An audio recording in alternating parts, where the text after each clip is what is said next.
তার নির্বাচন করার এখনও খায়েশ রয়েছে এবং আমি বিশ্বাস করি তিনি যে স্বপ্ন দেখছেন যে তিনি আবারও তার যে আজ্ঞাবহ ডিএফএ দিয়ে ওই হাসিনা মার্কা নির্বাচন করবে, সেই সুযোগ বাংলাদেশে আর কেউ তাকে দিবে না।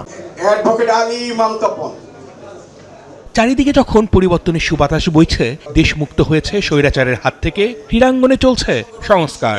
শুধুমাত্র রাজনৈতিক মতাদর্শের ভিন্নতার কারণে যারা এতদিন ছিলেন ক্রীড়াঙ্গন থেকে দূরে, তারা এক হয়েছেন ক্রীড়া উন্নয়ন পরিষদের ব্যানারে। লক্ষ্য একটাই, ফুটবল ফেডারেশনের সভাপতি সালাউদ্দিনের পতন, তবে সেটা অবাধ ও স্বচ্ছ নির্বাচনের মধ্য দিয়েই।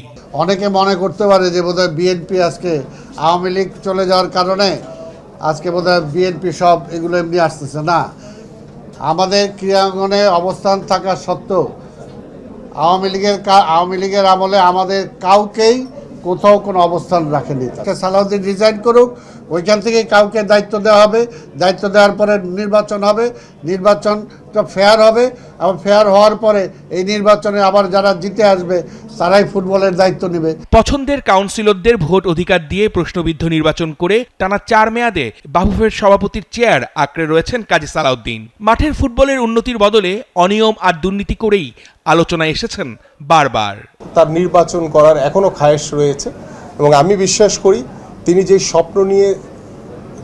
যে স্বপ্ন দেখছেন যে তিনি আবারও তার যে আজ্ঞাবহ ডিএফএ দিয়ে ওই হাসিনা মার্কা নির্বাচন করবে, সেই সুযোগ বাংলাদেশে আর কেউ তাকে দিবে না। আইনগতভাবে আমরা লিগ্যাল ওয়েতে যেটা আইনি প্রক্রিয়ার মাধ্যমে যা করণীয় দরকার সেটা করব এবং সেই জায়গায় যদি প্রমাণিত হয় যে কাজী সালাউদ্দিন সহ আরও অনেকেই এই দুর্নীতির সাথে জড়িত এবং প্রমাণিত হয়, তাদেরকে অবশ্যই শাস্তির আওতায় এনে তাদের বিচার করা হবে বাংলাদেশ। আগামী মাসেই ফুটবল ফেডারেশনের নির্বাচন। ফুটবলের উন্নতির লক্ষ্যেই ক্লাব, জেলা ও বিভাগের প্রতিনিধিরা এখন আসন্ন নির্বাচনের রূপরেখা তৈরি করতে।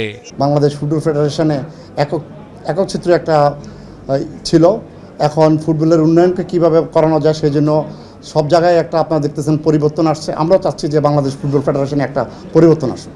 বাংলাদেশ ক্রিকেট বোর্ডের সভাপতির পদ থেকে নাজমুল হাসান পাপন পদত্যাগ করলেও ফিফা এএফসিকে ঢাল বানিয়ে এখনো বাফুফের সভাপতির দায়িত্বে কাজী সালাউদ্দিন। ফুটবল পাড়ায় গুঞ্জন আছে আরও একবার নির্বাচন করতে পারেন তিনি। অর্ণব বাপি, ৭১।